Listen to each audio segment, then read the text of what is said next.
Hello, Dadages friends and family. My name is Anna. I am one of the producers here on Dadages. And today I'm stepping up to the mic and stepping in for Chad Hagel. Chad is vocally out of commission, and we will not have a typical Dadages episode published on Wednesday. Instead, we are bringing you a very special episode for your enjoyment.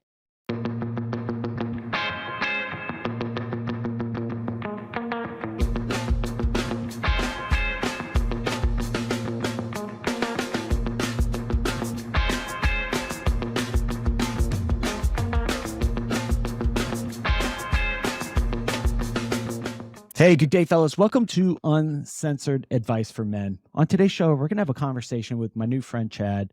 And if you're looking at the background, watching this on YouTube, you see the Empire State Building behind him.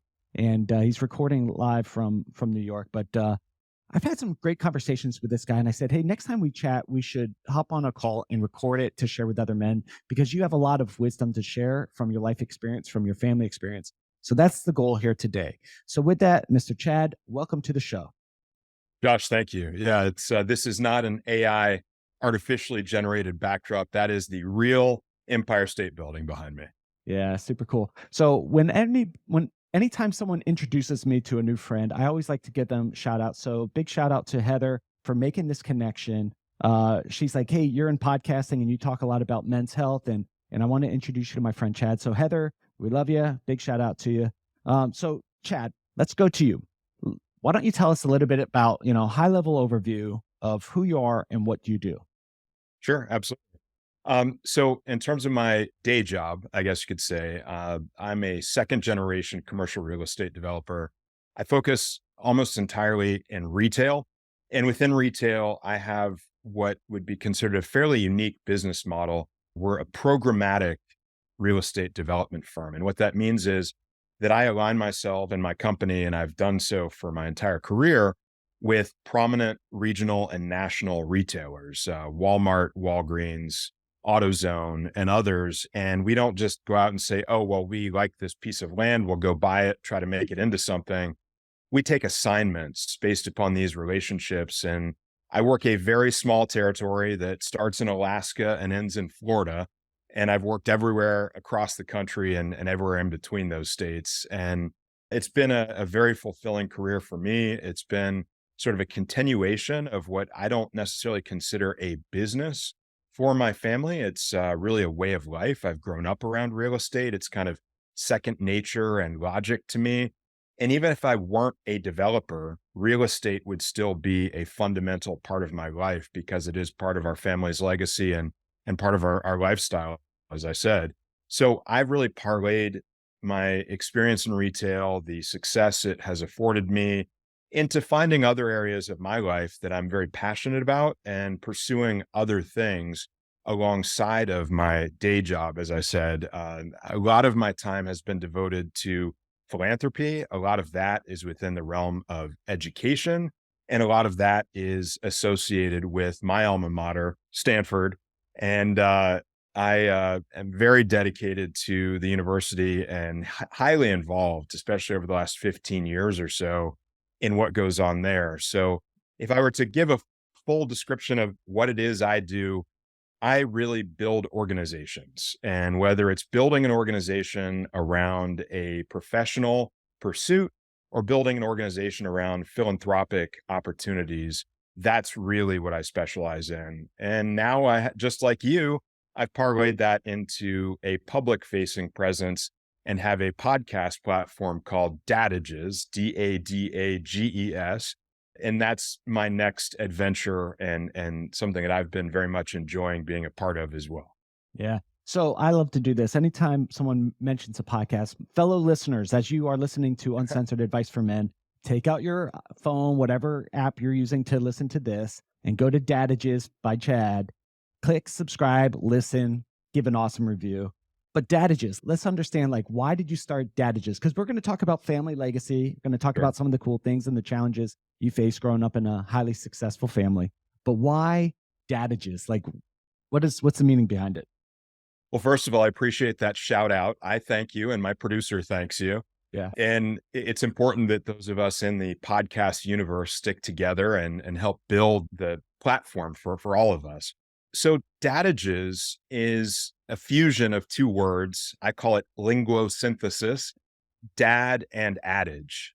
Throughout my life, I've been a great consumer of advice. I have had the opportunity to have some phenomenal mentors in my life. My own father obviously laid the groundwork for me in understanding my profession and commercial development, but it doesn't end there. I've had some amazing mentors. And I think that mentorship is something that is really a lost art in today's society. I know that you really focus on this heavily, Josh, and I commend you for creating this platform for men to talk to men. Fellowship is such a strong and powerful force. And the idea of having a mentor, someone who's come before you in some walk of life that is important to you, and being able to pass down that knowledge that they've accumulated. And then for you to take that knowledge and what you've built up over the years and pass that on to others, pay it forward, so to speak. That's really what we're all about at Dadages. And it sounds a little heady to say it this way, but it's the generational transference of knowledge and wisdom.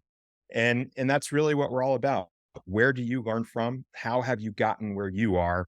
And how do you then pass that on to others?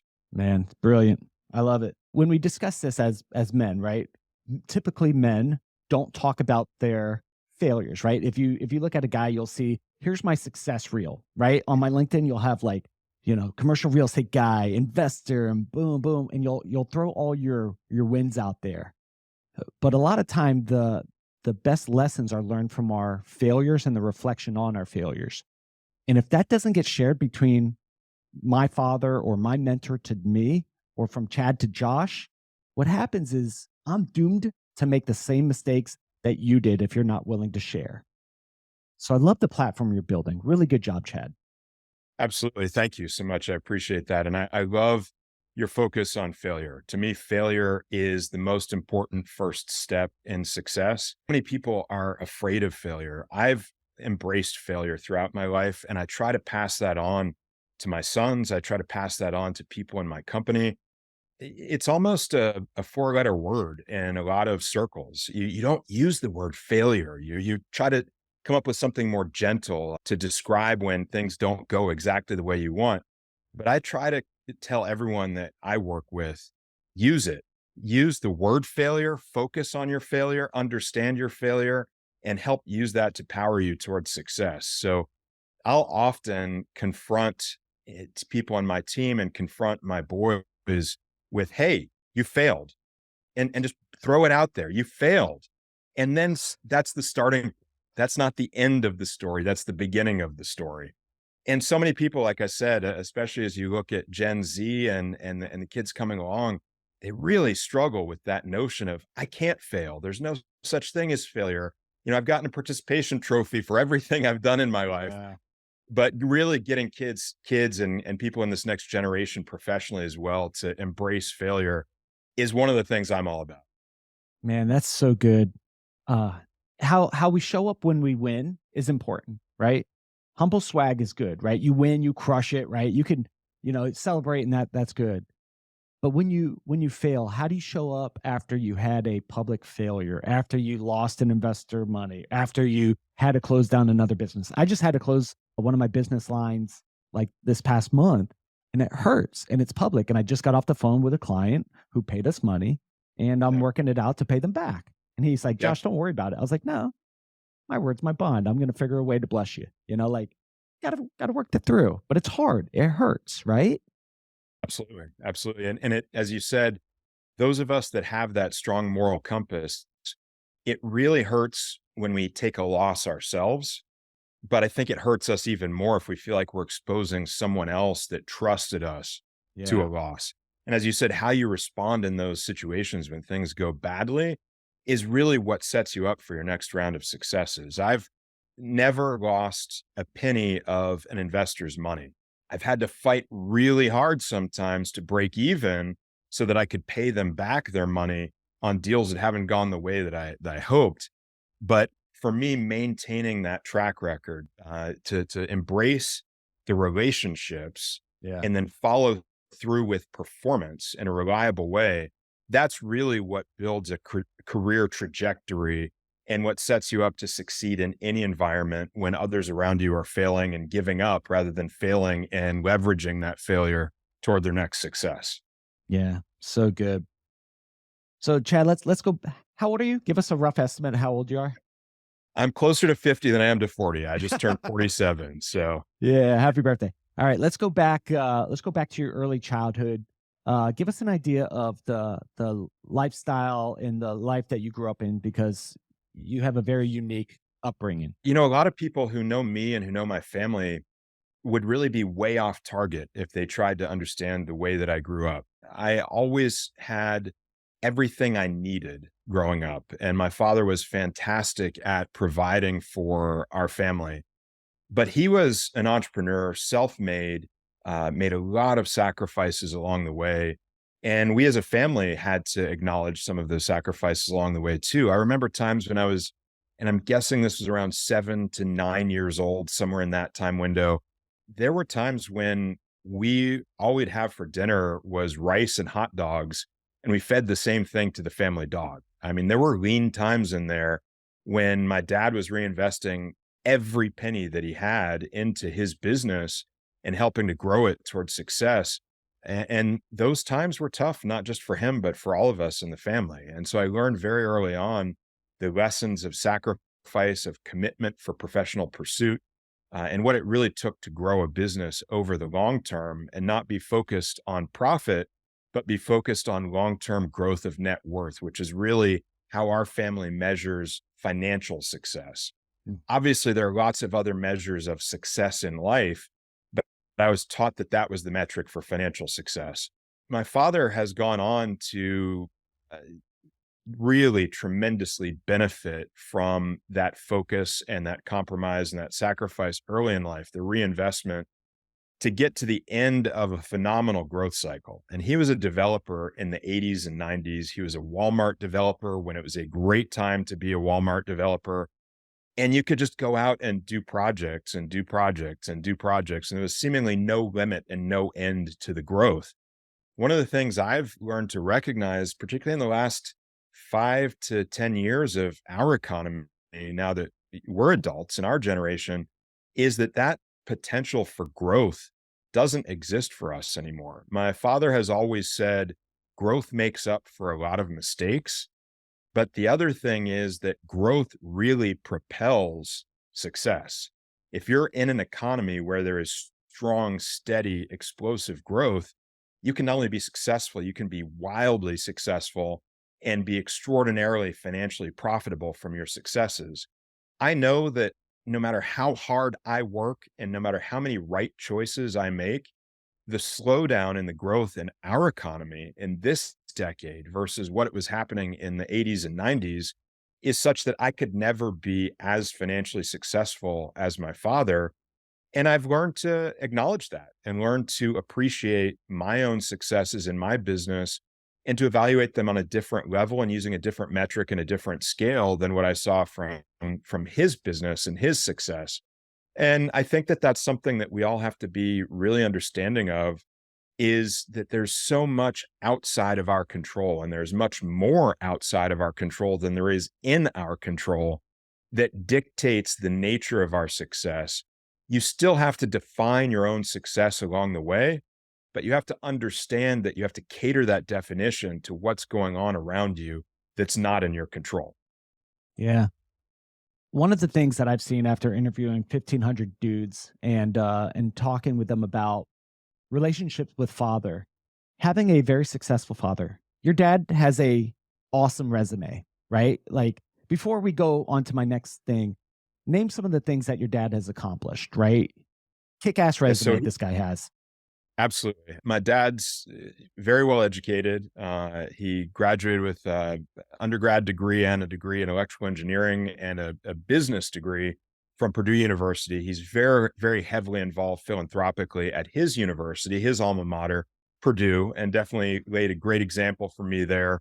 He was a member of the band, and the reason why that's important is that's a lot of his focus and a lot of his experience and his positive memories of college are tied to that experience set.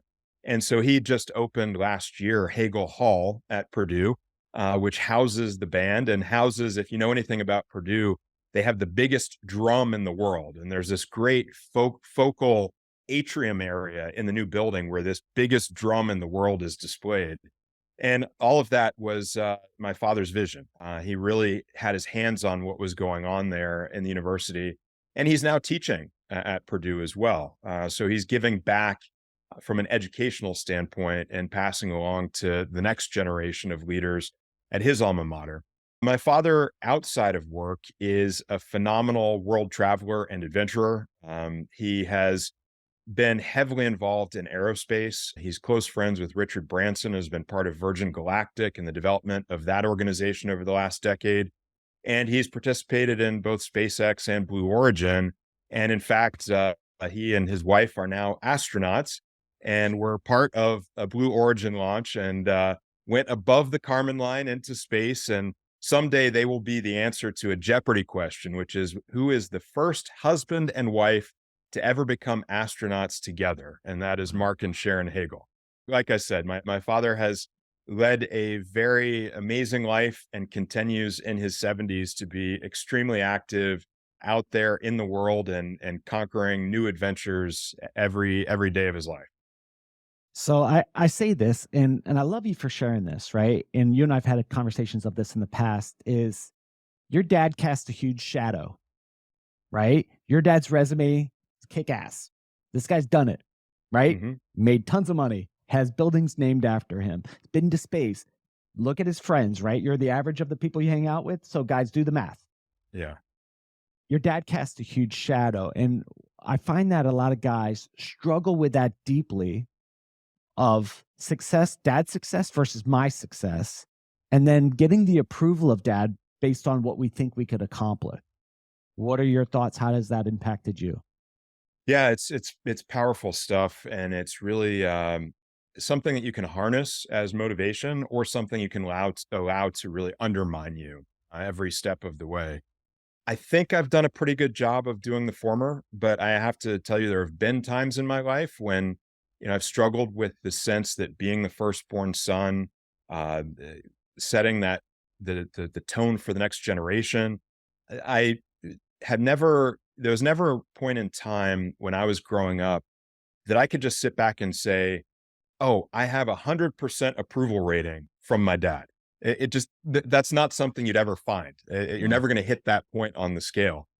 But what he really did that I have a lot of gratitude for is there was a point in time when he really took a step back and said, "Here are the keys. You're kind of on your own." Even when I got into real estate, he was there as an advisor and he was there to provide insight and wisdom and his experience, but he wasn't going to make it easy. And what he did was create an environment where I feel 100% accountable for 100% of my success. It's not that I'm a chip off the block, I'm building my own block. And he created the paradigm to allow me to do that. And as I said, I'm tremendously grateful for it. But there were times when it was a struggle. When I look at, gosh, it would be so easy if I just had access to this capital, if I just had access to this relationship, if I just had access to this that I see my dad has right over here, just outside of my field of view, but it was not there. And I had to make it on my own. And like I said, there were struggles. And anyone who tries to tell you that this idea of sort of escaping that shadow that you're talking about in a family where there is wealth in the previous generation, anyone who tries to tell you that you can do that and completely ignore finances is lying to you, because there is a point of independence that has to be achieved that does have a dollar sign attached to it. Yeah. It's just a fact of life. The civilization in which we live requires that for you to have stability, freedom, flexibility, the opportunity to make your own decisions and do things that others might not have access to, there's a dollar sign attached to that. So I was never going to be on a quest, and I was certainly never going to succeed in trying to match what my father had done. But I can tell you there was a point in time when there was an arrival on my part financially. There was a point in time where I became financially independent where not trying to compare myself to my father, as I said, but trying to free myself from any sense that I would ever need of him, that I would Right. need something that he would be there to provide. When I arrived at that level of freedom and independence, which, as I said, does have a dollar sign attached to it, my life changed. I can tell you there was a conscious change in my life, my attitude, my vision of myself, my vision of my place within my own family, that I'm now the focal patriarch of my family, that I'm not the son of my father and his family. Like I said, there's a dollar sign that allows those type of psychological changes to occur. And then from there, it is very psychological. It is how you perceive yourself, the permission you give yourself to be who you want to be, the ability to pursue things that are important to you that allow you to measure yourself by a different standard, a different measuring stick than your parents might be measured by. That's when it really is in your control to determine how you leverage that freedom, that flexibility, the independence you've established for yourself, and don't allow yourself to slide back into that mindset of comparison to your own parents. And I think that's a really, really important piece of acknowledging your own success, embracing your own success, and allowing it to be a platform to propel yourself to the remainder of your life of satisfaction and happiness. Mm. Did you have that dollar amount set in your head, or was it a milestone that you passed and you look back and you go, wait a second, I made it? You know, there were a couple of thresholds, Yeah. and one of them I've hit and sustained. The other one is kind of like this, it's not always there. The thresholds that I use is I look at what my individual cost of living is to support my household, Mhm. myself, my wife, my children, my obligations to keep the family going. If I have enough passive income from Mhm. all of the work I've done, from all of the growth of my own net worth, which, as I said, is the metric I was taught to use in my family, when I could develop enough passive income to support my lifestyle, that was when I had that moment of independence. That was when there was flexibility and knowing that I could always put food on the table. I could always keep the lights on. I could always keep my kids in school. Um, that was the moment that I could transcend into that next level of flexibility. The second tier is when my passive income is enough to support not only my own family lifestyle, but to support my business pursuits and the baseline of what it costs to run my business on a day to day, week to week, month to month basis. And as I said, that comes and goes. There are times, and I'm in one of them right now, where my burn rate professionally exceeds what my income is.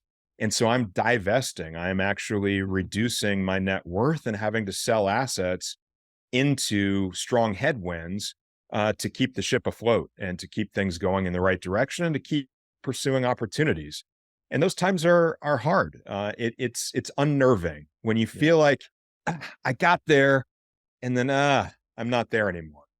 But you just got to learn to rise and fall with the tide and not condemn yourself, not judge yourself when, as I said, those things are outside of your control, change where you are. There's no moment that you can get to and say, I've arrived and I'm never leaving. You arrive, you come, you go, you're always at different moments in that business cycle and in the business cycle in terms of the overall economy and business cycle in terms of your own business and what you're doing for yourself. So you measure financial metrics based on, you gave me two steps so far. First step is where your passive income is greater than your expenses, right? For your wife, your kids, your family unit. That's when Robert Kiyosaki would say you could escape the rat race. Then you Yes. said the second stage for you of determining success is when your passive income from that now can fuel future growth for your businesses. And you said that's kind of like a roller coaster, ups and downs, but that's how you measure second. Is there a third? Is it that I might not be thinking about? If there is, I haven't arrived there yet, and it's not Okay. even in my field of view. Okay. And I don't Cool. necessarily aspire to it if it exists, because I'm constantly reinvesting in my own business. I'm constantly divesting by investing in philanthropy. Mm. So I'm never allowing myself really to get outside of that next orbit and get to a different tier because I'm always taking my money and putting it to work for other things. Yeah. Maybe there comes another phase in that stability cycle, you might call it, that I haven't yet focused on and realized, but you'll have to ask me in another 20 years. I'll do that. Siri, set a Okay. reminder 20 years to call Chad. Um, you said investing in philanthropy. That's a different way to look at it because, a lot of people are like, hey, I make this money. Okay, I have a little bit extra. Here it goes over here. But you're looking at it as an investment and specifically staying within second stage of wealth to continue divesting your money and investing it into philanthropy. That's a unique mindset I'd love to learn about. Explain, Yeah, please. absolutely. And I have a whole mini series within Dadages for people that are interested in this topic and want to go deeper. It's called I Don't Believe in Charity, I Believe in Philanthropic Investment. And it's an important distinction in my mind. And what I describe as the difference is charity is when you just give of yourself to do good. And you think that you're giving your money to a cause or to an individual or to someone in need with really no strings attached, no expectations. If you see someone homeless on the side of the road in need of their next meal and you give them some money, you're probably not asking them for an investment prospectus on how they're going to go be accountable for the $5 that you handed them. Yeah. You're just giving and knowing that you did the right thing in your heart and leaving it at that.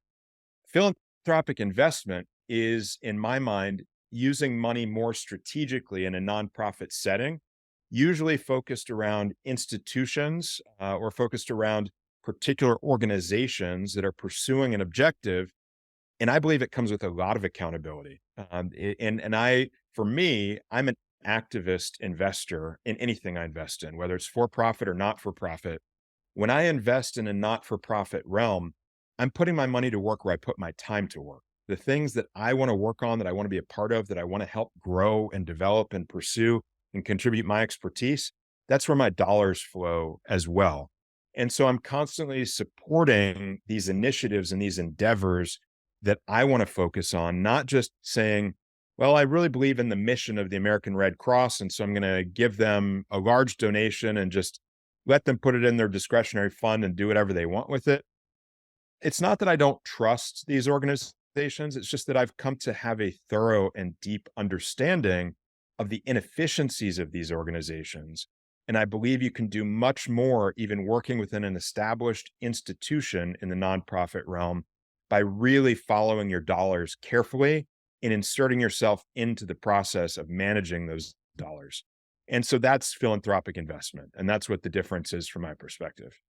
So the return on investment or return on gift or return on that, like what does that look like for you, right? So you do that for a nonprofit, fill in the blank, right? For me, it's men, right? I'm investing in men's ministry at the jail. I'm investing in men's ministry outside of jail. I'm investing in the chaplaincy programs, military, police, fire for people who are frontline.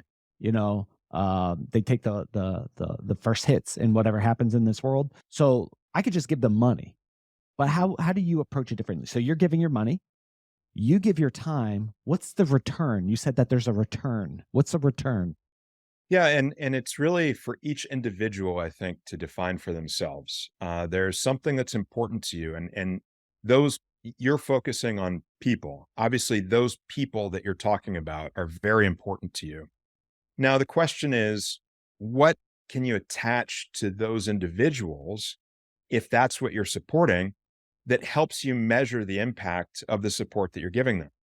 Is it just you're close to them, you understand them, you have the opportunity to interact with them, and you can get intrinsic qualitative feedback to say they're healthier, they're happier, their families are provided for, they're being more successful in fulfilling their own missions? Or are you giving to something where there are other metrics, other things that you can keep track of? A lot of my philanthropy is in the realm of education. And so when I'm looking for a return on investment, I'm looking at a circumstance where I can say, okay, how many undergraduate students that are part of this program are being positively impacted by the program? Were we able to expand the reach and expand the impact of that program and increase the number of people that were able to benefit from it? Or were we able to bring the benefits to a different group who would not otherwise be able to benefit from it without some subsidy and some support to give them that same opportunity that others have. These are the kinds of metrics that in a not-for-profit educational realm, you can look at and look to see the impact of the investment as we're talking about. Yeah. For your dad, it was music. For you, it's education. Is there a specific part of the education track that's important to you and why? Yeah, absolutely. And again, this is about where I've spent my time and what I've been a part of and what I've learned by being a part of it. And I'm not going to say that what I prioritize is the most important thing in the universe. It's a priority to me because I've touched it and it's touched me. And that for me is humanities and sciences. I'm a part of the Humanities and Sciences Council at Stanford. And what we do is we are an advisory board that directly advises the Dean of Humanities and Sciences, which is the largest school at the university.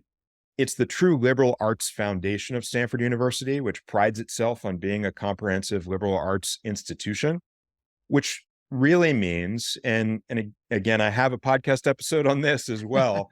It's entitled The Most Important Thing to Learn is Learning Itself. And it's all about the fundamental nature of a liberal arts education, that learning how to learn is the most fundamental thing that higher education can teach us. Because if you've learned how to learn, you can take that skill set and apply it to anything in life, whether you're working in a corporate setting, a nonprofit setting, anywhere you go. If you've learned how to work with people, how to communicate with people, how to analyze problems and apply an analytical thought process to problem solving and coming up with solutions, you can have a positive impact on your world and the world around you. And so to me, one of the most fundamental things about higher education is infusing it with this notion of liberal arts. And my son, who's going to Stanford now, he's a freshman getting ready to start there. He's going to pursue an engineering degree. He's going to pursue mechanical engineering, and he's following in his grandfather's footsteps. And I was heavily involved in the aerospace industry as well. He's probably going to be a rocket geek here at some point. And that's what he's passionate about. But for me, I've made sure that as he continues through his educational journey, he's also picking up these liberal arts fundamental life skills along the way. Yeah. So this is really cool, man, because you're investing in something and your kids are benefiting from it, right? So you're investing in the school and the education. Now they get to be the beneficiaries of your investment. And I think that's so important when guys are choosing, well, to invest or not invest in philanthropic events. I think it's one question, but let's just say they choose to give, which I have. Yeah. Then you go where and how.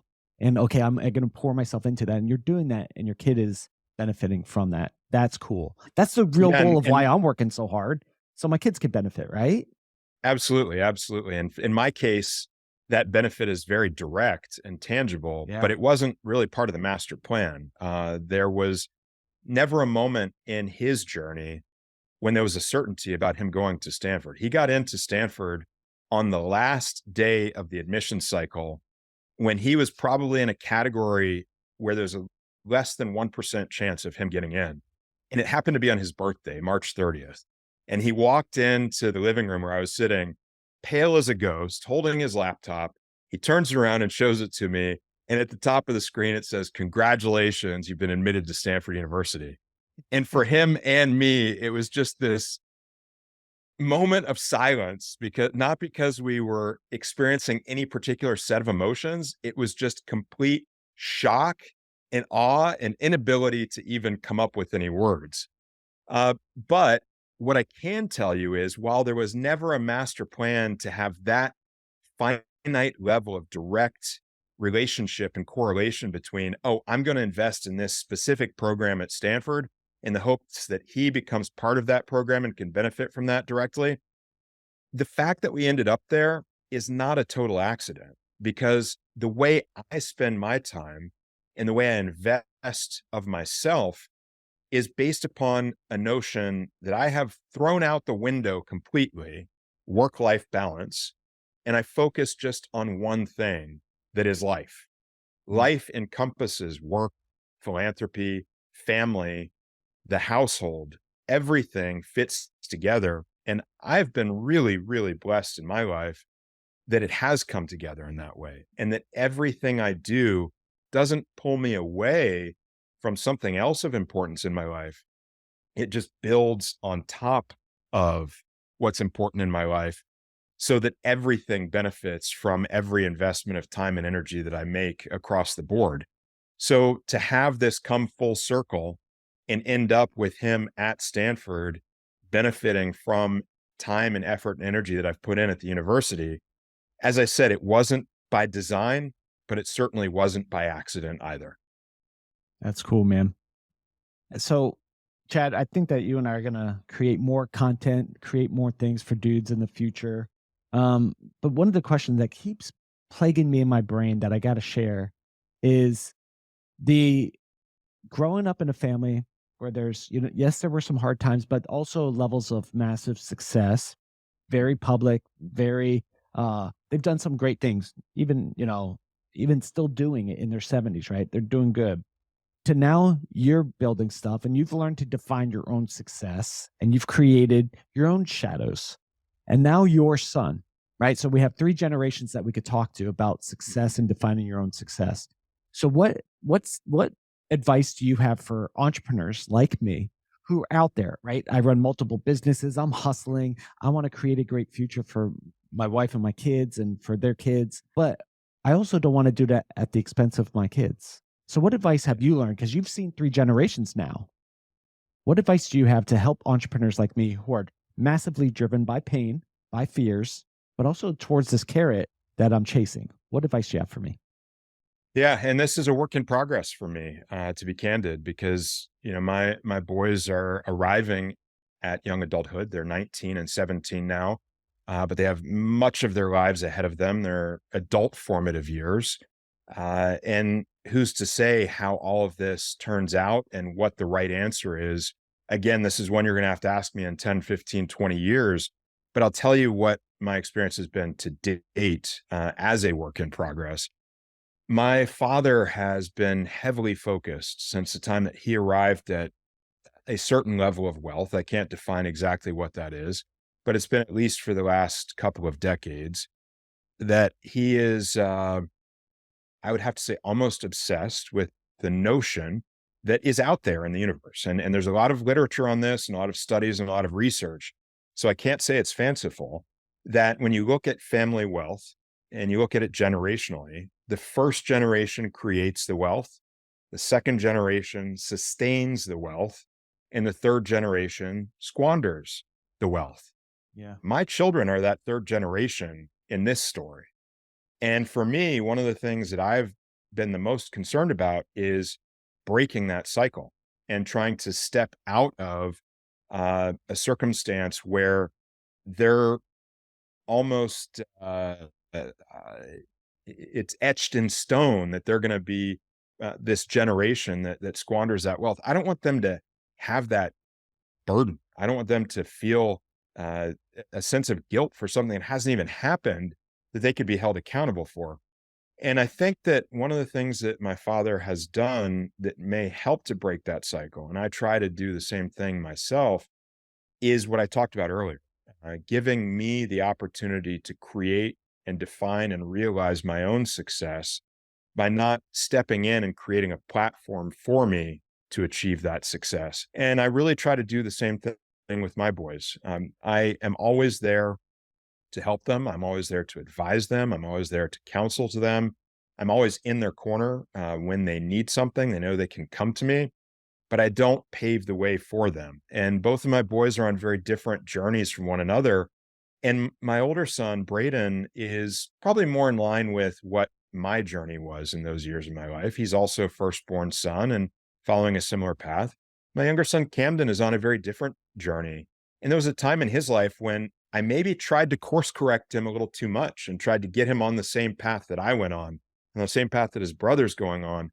And I've come to realize that not everyone walks the same path. We have to understand our children and we have to embrace what's important to them. We have to embrace the way that they look at the world, the way they think of the world, and the way that they chart their own course and support them in the course that they're pursuing and allow them to be independent in pursuit of that course.